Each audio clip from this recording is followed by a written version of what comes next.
National Weather Service in Milwaukee has issued a severe thunderstorm warning for Sauk County in south central Wisconsin until 11:15 p.m. At 10:13 p.m., a severe thunderstorm was located 9 miles northwest of Richland Center, moving east at 45 miles an hour.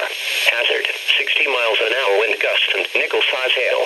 Source, radar indicated. Impact, expect damage to roofs, siding and trees.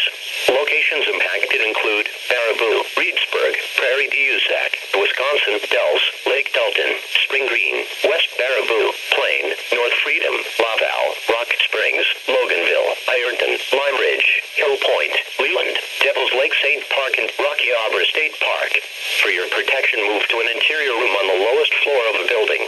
Torrential rainfall is occurring with this storm and may lead to flash flooding. Do not drive your vehicle through flooded roadways.